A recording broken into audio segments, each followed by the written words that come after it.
بسم اللہ الرحمن الرحیم۔ میں تمام اپنے reporters, print media, electronic media, cameraman حضرات، ٹیکنیشینز، فوٹوگرافر حضرات، آپ سب کا شکریہ کہ آپ یہاں تشریف لے کر آئے۔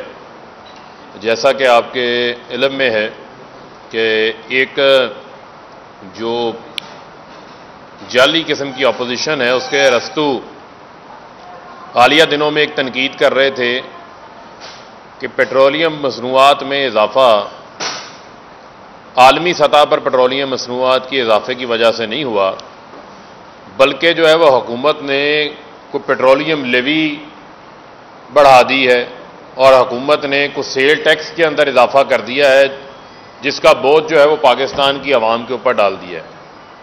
تو میں ان کو یہ بتانا چاہتا ہوں کہ ساگڈار کا زمانہ بھی یاد کریں، جب پیٹرول کی قیمتیں عالمی سطح کے اوپر بڑھتی تھیں تو نہ صرف جو ہے اس کا ڈائریکٹ بوجھ عوام کے اوپر ڈالا جاتا تھا، نہ ہی کوئی ٹیکسز پیٹرولیم لیوی کو صفر کیا جاتا تھا، نہ ٹیکسز کو ختم کیا جاتا تھا۔ پچھلے جنوری سے جولائی تک پیٹرول کی قیمتیں بڑی تیزی سے بڑھ رہی ہیں۔ $34 فی بیرل سے یہ تقریباً $70 سے $75 فی بیرل کے اوپر جو ہے وہ ٹریڈ کر رہا ہے، اور حکومت بتدریج اس اضافے کو ایڈجسٹ کرنے کے لیے اپنے محصولات میں کمی کر رہی تھی، پیٹرولیم لیوی کو کم کرتی جا رہی تھی۔ اب پچھلے ایک ماہ سے یہ PMLN کے دور میں کبھی نہیں ہوا جو بڑی تنقید کر رہے ہیں، آج پیٹرولیم مصنوعات کے اوپر، پیٹرول کی قیمتوں کے اوپر اسی وزیر اعظم عمران خان نے عوام کے اوپر عالمی سطح پر بڑھتی ہوئی پیٹرول کی قیمتوں کا کم سے کم بوجھ ڈالنے کے لیے پیٹرولیم لیوی آج زیرو ہے، صفر۔ حکومت پیٹرولیم لیوی جو ہے وہ چارج نہیں کر رہی، اور سیلز ٹیکس میں بھی ایک واضح کمی کی گئی ہے۔ آپ کے علم میں ہے کہ اوگرا کی طرف سے $11 سے زائد قیمتیں بڑھانے کی سمری آئی تھی۔ حکومت نے سیلز ٹیکس کو بھی $5 کے قریب جو ہے وہ کم کیا ہے۔ جو سیلز ٹیکس $16 کے تقریباً قریب تھا، اس کو $11 کے اوپر لے کر آیا گیا ہے۔ اور آپ یہ دیکھیں کہ یہ پہلے کبھی نہیں ہوا، اور حکومت اپنی ٹیکس آمدن کا نقصان اٹھا کر عام آدمی کے اوپر کم سے کم بوجھ ڈالنا چاہتی ہے۔ یہ وہی بنیاد ہے جس بنیاد کے تحت وزیر اعظم عمران خان صاحب کو عام آدمی کی مشکلات کا، ڈیلی روزمرہ گزر کا، ان کو اس چیز کا احساس ہے۔ تو لہذا اپوزیشن کا وہ پروپیگنڈا کہ ٹیکسز بڑھائے جا رہے ہیں، اس کی یہ نفی ہوتی ہے، اور میں ان کو چیلنج کرتا ہوں کہ آئیں اور اب آ کے بتائیں کہ کون سے ٹیکسز کے اندر جو ہے وہ اضافہ کیا گیا ہے جس کی بدولت پیٹرولیم مصنوعات کے اندر جو ہے وہ اضافہ ہوا ہے۔ دوسری جانب آج میں کچھ سوالات جو ہے وہ مریم صفدر کے سامنے رکھنا چاہتا ہوں، جن کو سرٹیفائیڈ جھوٹ کے جو ہے وہ سرٹیفکیٹ مل چکے ہیں، جن کی لندن میں کیا پاکستان کے اندر کوئی پراپرٹی نہیں تھی، جن کے کیلبری فونڈ بنا ہی نہیں تھا، لیکن اس کے اندر انہوں نے جعلی ٹرسٹ ڈیڈ لکھ لی تھی۔ اور ابھی حالیہ دنوں میں میاں نواز شریف پولو میچ کھیل رہے تھے، ان کو زبردستی وہ کشمیر میں بھی لے آئی ایک فوٹو کر کے، اور آپ نے دیکھا بعد میں وہ فوٹو جب پکڑی گئی، جعل سازی پکڑی گئی، تو وہ تصویر ڈیلیٹ کرنی پڑی۔ جتنی بھی کشمیر کی انتخابی مہم ہے، اس انتخابی مہم میں نے ایک تقریر سنی، اس تقریر میں 25 بار وزیر اعظم عمران خان کا نام لیا گیا۔ یہ ہے ان کو عمران خان فوبیا۔ اور مودی کا نام کیوں نہیں لیتے؟ مریم صفدر مودی کا نام لینے سے کیوں گریزاں ہیں؟ ان کی کیوں زبانیں چپ ہیں؟ زبانیں کیوں کانپ رہی ہیں؟ بجائے آپ یہ بتائیں کہ آپ نے کتنی بار کشمیر کی کیمپین کے اندر، اگر کشمیر کی بیٹی ہونے کا اتنا آپ دعویٰ کر رہی ہیں، تو کشمیر کی بیٹی اپنے چچا مودی کے لیے کیوں نہیں کہتی کہ وہ کشمیر کے اندر مظالم ڈھا رہے ہیں؟ کشمیر کا جو سٹیٹس ختم کیا گیا، اس کے اوپر کیوں نہیں مذمت کی جا رہی؟ کشمیریوں کو، جو نہتے کشمیریوں کو، 80 لاکھ کشمیریوں کو کرفیو لگا کر پابند سلاسل کی صورتحال کی گئی ہے، مریم اس کے اوپر کیوں نہیں اس کی مذمت کر رہی؟ کیوں نہیں مذمت کی جا رہی اس چیز کی کہ حریت رہنماؤں کو پکڑ کر 5 اگست کے بعد ان کو پابند سلاسل کیا ہوا ہے؟ مریم صفدر اس بات کا جواب دیں کہ وہ کیوں نہیں اس بات کی اوپر اس کو لتار رہی مودی کو، مریم کے منہ سے آر ایس ایس کا نام کیوں نہیں نکل رہا؟ یہ وہ سوالات ہیں جو ہم ان سے پوچھنا چاہتے ہیں۔ یہ ساڑیوں آموں کے تحفوں کو بھول جائیں۔ اگر کشمیر کی بیٹی بننے کا آپ کو شوق ہے، ورنہ آپ تو لاڑکانہ جاتی ہیں، گڑی خدا بخش میں بختاور آصفہ کی طرح زرداری کی بیٹی بن جاتی ہیں۔ آپ جہاں جاتی ہیں وہاں کی بیٹی بننے کی کوشش کرتی ہیں۔ ایسا نہیں ہو سکتا۔ اگر آپ نے بیٹی بننی ہے اور کشمیریوں، آپ کی رگوں میں کشمیریوں کا خون ہوتا، تو آپ کے گھر مودی جو ہے وہ افغانستان کے اندر جب دہشت گردی کے بیج بونے گیا تھا تو واپسی پر آپ کے گھر نہ آتا، آپ کی شادی پر حریت رہنما آتے۔ اور یہ بھی سوال اٹھتے ہیں کہ اوفا ڈکلیریشن ہوئی تھی 2015 میں، اور پاکستان کی تاریخ میں پہلی بار دو بھارتی پاکستانی وزیر اعظموں کی سطح کے اوپر کوئی مشترکہ اعلامیہ جاری ہوا جس میں کشمیر کا ذکر ہی نہیں تھا۔ آپ یہ دیکھیں کہ اس سے پہلے جتنے معاہدے ہوئے، شملہ معاہدہ ہوا، نیو یارک معاہدہ ہوا، اعلامیہ لاہور ہوا، ہر موقع پہ اوپر کشمیر کا ذکر ہوتا تھا۔ لیکن نواز شریف صاحب کو مودی کے عشق میں اتنے اندھے ہوئے تھے، اتنے دیوانے ہوئے تھے کہ وہ کشمیر کا ذکر ہی نہیں کیا انہوں نے اوفا ڈکلیریشن کے اندر۔ ہمیں پھر کہتے ہیں ذکر یہ نہیں کرتے، اور کشمیر کے سودے کے تانے جو ہیں وہ ہمیں دیتے ہیں۔ آر ایس ایس کوئی نام آپ کی زبان کے اوپر نہیں آتا، مودی کی انتہا پسندانہ ہندوتوا سوچ کا نام آپ مریم کی زبان کے اوپر نہیں آتا، مودی کے کشمیریوں کے اوپر مظالم کا نام مریم کے منہ پہ نہیں آتا۔ سودا جو ہے وہ عمران خان نے کر لیا۔ بڑی جو ہے وہ مضحکہ خیز باتیں ہیں۔ ان چیزوں کا آپ کو جواب دینا ہے۔ آپ جاتے ہیں بھنگڑے ڈالنے، مودی کے حلف نامے کے اوپر بھنگڑے ڈالتے ہیں، وہاں پر بڑے خوش ہوتے ہیں، بڑی جو ہے وہ چہرے کے اوپر مسکراہٹیں ہوتی ہیں۔ لیکن روایات سے ہٹ کے کوئی بھی وزیر اعظم وہاں جاتا تھا، کوئی پاکستان کا سربراہ جاتا تھا تو وہ روایات کے تحت حریت رہنماؤں کو ملتا تھا، کیونکہ پاکستان اور بھارت کے درمیان تعلقات میں ہمیشہ جو کشمیر ہے وہ ایک اہم مسئلہ جو ہے وہ زیر بحث رہا ہے۔ اس سے ہٹ کے کبھی کسی قسم کی بات نہیں ہوئی۔ انہوں نے حریت رہنماؤں کو ملنے سے انکار کر دیا کہ مودی نہ ناراض ہو جائے۔ مودی کی خوشنودی اتنی ان کو کیوں قریب تھی؟ اور وہ لندن بیٹھ کے الطاف سینٹو کا کردار ادا کر رہے ہیں، کہتے ہیں جی اداروں نے ان کو نکال دیا۔ آپ کو اداروں نے نہیں نکالا، آپ کو آپ کے کرتوتوں نے نکالا تھا۔ جو آپ نے کرپشن کی تھی، چوری کی تھی، منی لانڈرنگ کی تھی، جعلی اکاؤنٹس بنائے تھے، حسن نواز، حسین نواز جس قوم کے لوٹے ہوئے پیسے سے وہاں پر کاروبار کر رہے ہیں، یہ واحد خاندان ہے جس خاندان کو یہ اعزاز حاصل ہے کہ پورے کا پورا خاندان ہی لندن میں بھگوڑا ہوا ہے۔ عدالتیں اشتہاری قرار دے رہی ہیں، سزائیں بحال کر رہی ہیں، یہاں آنے کو یہ تیار نہیں ہوتے۔ بنیادی چیز یہ ہے کہ وزیر اعظم عمران خان نے، وہ کہتے ہیں نا ہٹ ویئر اٹ فیلز، چوٹ وہاں لگاؤ جہاں سب سے زیادہ درد ہو۔ تو کل وزیر اعظم عمران خان سے ایک بھارتی چینل نے، ظاہری بات ہے کہ ان کی طرف سے ایک پلانٹڈ سوال کروایا گیا، تو وزیر اعظم صاحب نے کہا کہ آر ایس ایس کی آئیڈیالوجی جو ہے وہ آڑے آئی ہوئی ہے دو ملکوں کے درمیان امن کے حوالے سے۔ آر ایس ایس کی آئیڈیالوجی ایک ہندوتوا کی سوچ ہے، جس میں صرف مودی یہ چاہتے ہیں کہ انتہا پسند ہندوؤں کی جو ہندوتوا کی سوچ ہے، انتہا پسندانہ جو سوچ ہے، اس سوچ کو غالب کیا جائے، جہاں پر وہاں پر رہنے والی اقلیتوں کے لیے کسی قسم کی کوئی جگہ نہ ہو۔ اور یہ کسی مذہب سے ہٹ کے یہ مودی کی انتہا پسندانہ سوچ ہے۔ لہذا میں یہ سمجھتا ہوں کہ آر ایس ایس کی آئیڈیالوجی کو وزیر اعظم عمران خان نے پوری دنیا کے اندر بتایا کہ مودی جو ہے وہ آر ایس ایس کے تاحیات ان کے رکن ہیں، آر ایس ایس کے نظریات کو جو ہے وہ فالو کر رہے ہیں۔ جب یہ بات پوری دنیا کے سامنے آئی تو پوری دنیا کا ویسٹرن میڈیا نے مودی کے خلاف لکھا۔ مجھے یہ بتائیں کہ 70 سال سے زائد کا کشمیر کا یہ ایشو ہے جس کے اوپر پاکستان اپنی ہمیشہ سے آواز بلند کرتا آ رہا ہے، لیکن وزیر اعظم عمران خان نے کشمیر کے سچے وکیل اور دلیر سفیر ہونے کا کردار ادا کیا۔ 2 بار اقوام متحدہ کے اجلاس میں انہوں نے اس معاملے کو ریز کیا، دنیا کو سینسٹائز کیا، سابقہ امریکی صدر ٹرمپ کے سامنے اس معاملے کو بھرپور انداز سے پیش کیا۔ اور آپ کے علم میں ہے کہ چاہے وہ OIC کا فورم ہو، دنیا کا کوئی فورم ہو، دنیا کے کوئی بھی سربراہ ممالک ہو، وہاں پر وزیر اعظم صاحب اس مسئلے کو اجاگر کرتے رہے ہمارے وزراء خارجہ اس معاملے کو اجاگر کرتے رہے. کشمیر کے مسئلے کے اوپر وزیر اعظم عمران خان نے واضح سٹینڈ لیا.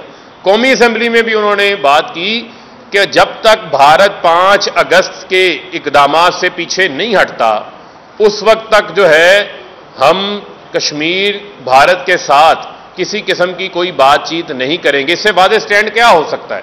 لیکن آپ اپنے مذموم عزائم کے لیے، ابو بچاؤ مہم کو آگے بڑھانے کے لیے، NRO حاصل کرنے کے لیے، بجائے آپ جا کر کشمیریوں کے ساتھ جو ظلم مودی کر رہا ہے اس کے اوپر اظہار یکجہتی کریں.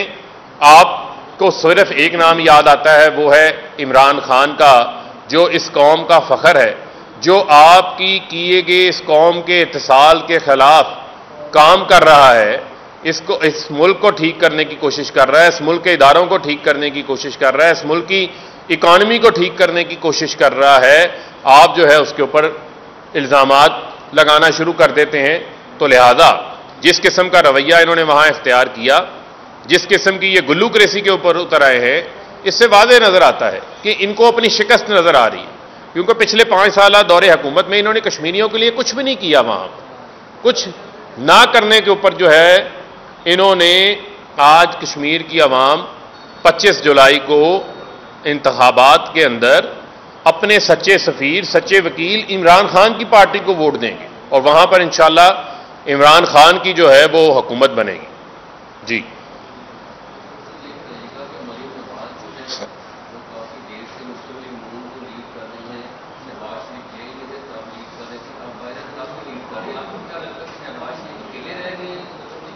دیکھیں، بات یہ ہے کہ یہ تو چچا اور بھتیجی کی لڑائی ہے، اور اس میں جو ہے وہ لڑائی ہے ان کی کہ کون بنے گا اپوزیشن لیڈر. تو وزیر اعظم تو یہ بن نہیں سکتے، نہ ان کی وہ عوام کے اندر ان کی وہ پذیرا ہی ہے. اور بنیادی چیز یہ ہے کہ ایک نے پاؤں پکڑنے ہیں، ایک نے جو ہے وہ مزاحمت کرنی ہے. لیکن ان کی تاریخ ہے ہمیشہ کہ یہ ہمیشہ NRO تلاش کرتے ہیں، NRO ڈھونڈتے ہیں. پرویز مشرف جیسا شخص جو وردی میں تھا، انہوں نے اس سے NRO لے لیا تھا. ان کے رستے کی رکاوٹ جو ہے وہ صرف اور صرف عمران خان ہے. انہیں پتہ ہے کہ آج عمران خان پیچھے ہٹ جائے تو ان کو NRO مل جائے گا. تو لہذا میں سمجھتا ہوں کہ جو ہماری عوام کے ساتھ کمٹمنٹ ہے کہ ہم نے کسی کرپٹ کو آگے نہیں آنے دینا، اس کمٹمنٹ کے اوپر آج بھی جو ہے وہ ہم قائم ہیں. اور یہ نون اور شین کی لڑائی جو ہے یہ چلتی رہے گی. اور انہوں نے ہماری اپوزیشن کیا کرنی ہے، یہ رائیونڈ جو جاتی عمرہ ہے، جاتی عمرہ کے اندر ہی جو ہے وہ اپوزیشن شروع ہوئی ہے ایک دوسرے کی.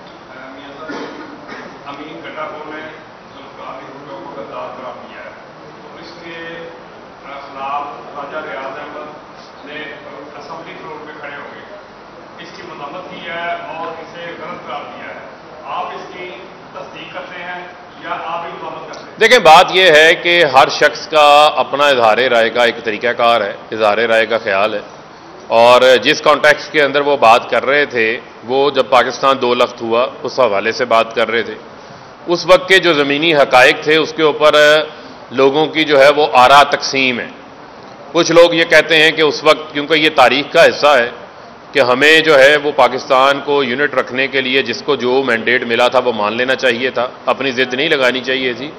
تو اس کے اوپر جب لوگ تبصرہ کرتے ہیں تو اپنے اپنے خیالات کا جو ہے وہ اظہار کر دیتے ہیں. اگر کسی نے اسمبلی میں اس کی مذمت کی ہے تو وہ بھی ان کا اپنا انفرادی فعل ہے. اگر کسی نے کوئی جلسے میں بات کی ہے تو وہ بھی ان کا انفرادی فعل ہے. بطور حکومت ہم کسی کو سرٹیفکیٹ بانٹنے کے لیے نہیں بیٹھے تھے.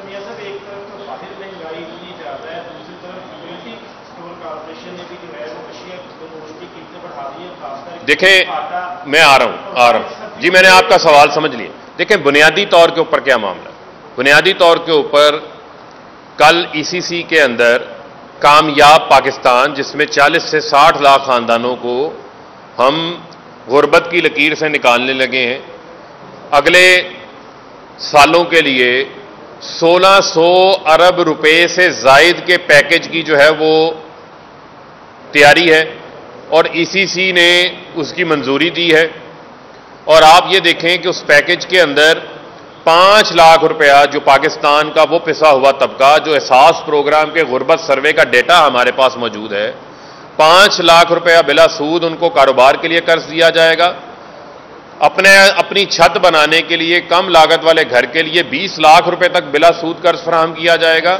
ایک شخص کو ہنر دیا جائے گا اور اس میں کاشتکار کو بھی شامل کیا گیا ہے. اس کے لیے ٹریکٹر، اس کے لیے زراعت کے ضروری سامان کو بھی جو ہے وہ شامل کیا گیا ہے. اور اس منصوبے کا لانچ اسی مہینے انشاءاللہ مہینے کے آخر میں وزیر اعظم عمران خان صاحب کریں گے. اور یہ ایک ٹرانسپیرنٹ ڈیٹا تیار کیا گیا، اس کے اندر کسی قسم کی کوئی پک اینڈ چوز نہیں ہوگی. وہ لوگ جو حقیقی طور کے اوپر اس کے حقدار ہیں اس تک یہ پروگرام جو ہے وہ پہنچایا جائے گا. دوسری جو آپ نے یوٹیلٹی سٹورز کے حوالے سے بات کی، تو ملک کے اندر 4000 کے قریب یوٹیلٹی سٹورز ہیں اور 900 کے قریب یوٹیلٹی سٹورز کی فرینچائزیں ہیں. تو تقریباً 4900 کے قریب پورے ملک کے اندر یوٹیلٹی سٹورز موجود ہیں، جہاں پر پچھلے صرف 1 سال کے اندر ملک کی تاریخ کی سب سے زیادہ سبسڈی وزیر اعظم عمران خان نے دی ہے 25 ارب روپیہ. اور اگر میں اس کو جنوری 2020 سے 30 جون 2021 تک لے آؤں 1.5 سال میں، تو وہ 30 ارب روپیہ بنتی ہے. جب یہ سبسڈی کا آغاز کیا گیا بنیادی طور پہ جنوری 2020 میں، اس سے پہلے بھی ہم دے رہے تھے، لیکن جب یوٹیلٹی سٹور کو باقاعدہ طور پہ فعال کیا گیا تو اس میں ایک پالیسی بنی کہ قیمتوں کے اندر مارکیٹ کی قیمتوں میں اور یوٹیلٹی سٹور کی قیمتوں میں 15 سے 20% کا فرق ہوگا. لیکن اگر آپ یہ دیکھیں کہ اب جو انٹرنیشنل مہنگائی کی وجہ سے جو گھی ہم امپورٹ کرتے ہیں، مارکیٹ میں گھی کی قیمت کیا تھی اور یوٹیلٹی سٹور پہ کیا تھی، تو 50% کا فرق آ گیا تھا. اور حکومت ہر مہینے تقریباً 2 ارب سے زائد کی سبسڈی اس کے اوپر فراہم کر رہی تھی. ہم نے سبسڈی کو ریشنلائز کیا ہے اور آج بھی جو نئی قیمتیں بھی آئی ہیں اس کے اندر بھی 15 سے 20% مارکیٹ سے آج بھی یوٹیلٹی سٹور میں چیزیں سستی ہیں، جس سے پسا ہوا طبقہ، لوئر مڈل کلاس فائدہ پہنچا سکتی ہے. ابھی کیا ہے کہ سبسڈی ہم دے رہے ہیں غریب آدمی کو جو بہت پسا ہوا طبقہ اس کے لیے، لیکن یوٹیلٹی سٹور پہ کوئی بھی جا کر جنرلی کوئی چیز خرید سکتا ہے اویلیبلٹی کی صورت میں.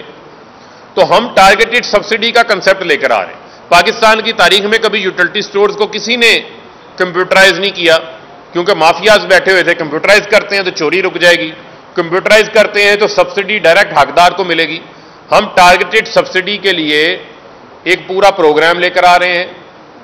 نیشنل ریڈیو ٹیلی کمیونیکیشن کارپوریشن NRTC اس کو کمپیوٹرائز کر رہی ہے. ستمبر تک 4000 سٹورز کمپیوٹرائز ہو جائیں گے اور ٹارگیٹڈ سبسڈی عام آدمی کو، پسے ہوئے طبقے کو دی جائے گی. اس کے علاوہ 15 سے 20% ٹارگیٹڈ سبسڈی کے علاوہ بھی چیزیں پھر بھی لوئر مڈل کلاس کے لیے یوٹیلٹی سٹور کے اندر مارکیٹ ریٹ سے کم ریٹ پر دستیاب رہیں گی.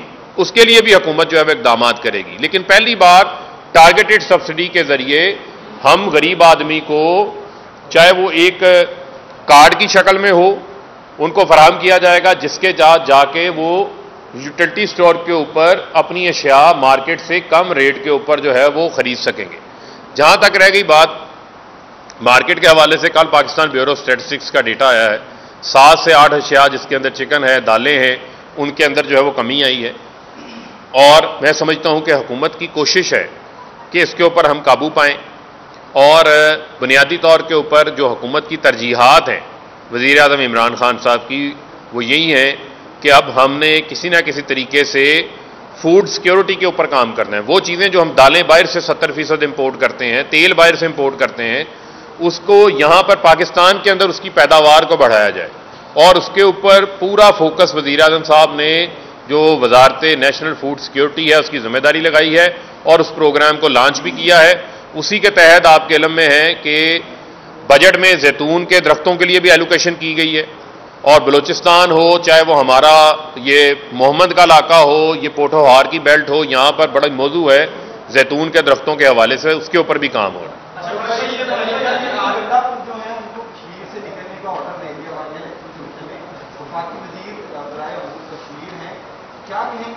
یہ دیکھنا پڑے گا کہ وہ ان کا کیا فیصلہ ہے، کس بنیاد کے اوپر ہے. یقیناً وہ اس کو دیکھ رہے ہوں گے، پھر دیکھتے ہیں کہ اس کے اوپر کیا ڈیسیژن کرنا ہے.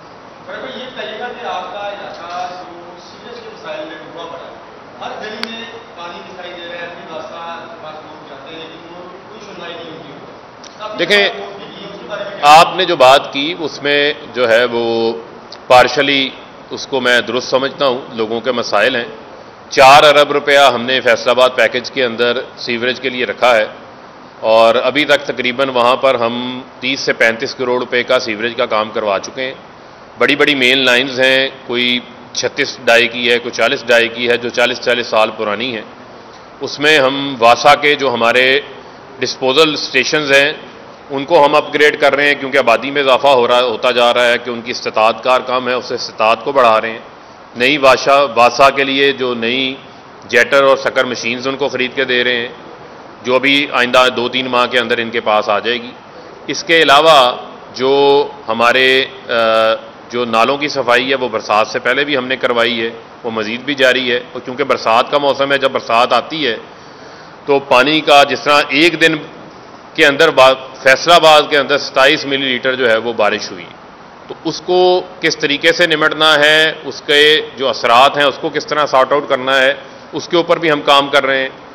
اور وہ علاقے جو کہ ہمارے ٹیل کے اوپر ہیں، جس میں ڈچکوٹ روڈ بھی ہے، جس کے اندر ہمارا سمن آباد ہاسپٹل کے باہر کا نشیبی علاقہ ہے، وہاں پر ہم نے پنجاب حکومت کو PC-1 تیار کر کے اپنا بھیجا ہے، جہاں پر ہم under ground storm water storage بنا رہے ہیں۔ ڈچکوٹ روڈ پہ بھی جیسے بارش ہوگی پانی سڑک پہ نہیں ہوگا، وہ سٹارم واٹر ٹینک کے اندر جائے گا، جس طرح لاہور میں بنا ہے لارنس روڈ کے اوپر، تو وہ اس کے اوپر بھی کام جو ہے وہ آئندہ 1-1.5 ماہ کے اندر شروع ہو جائے گا، جو کہ سٹارم واٹر کو بھی ہینڈل کرے گا، اور جو مسائل ہیں اس کو بھی انشاءاللہ ہم حل کر لیں گے۔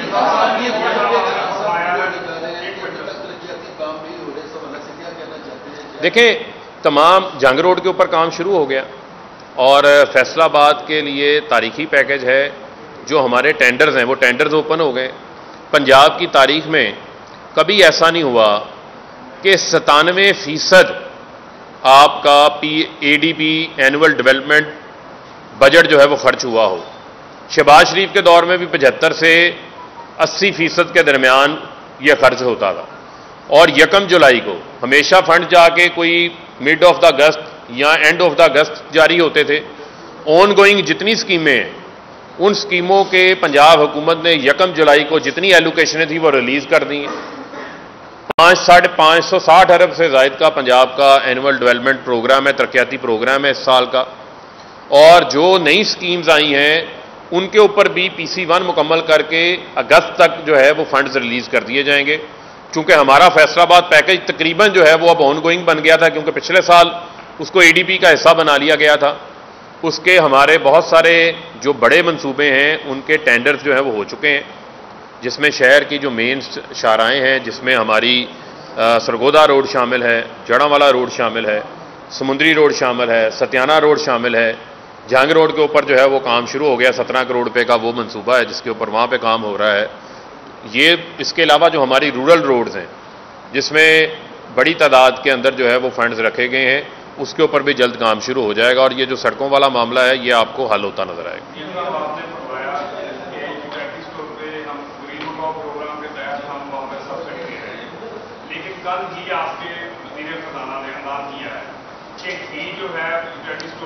میں نے آپ کو اسی چیز کا جواب دیا۔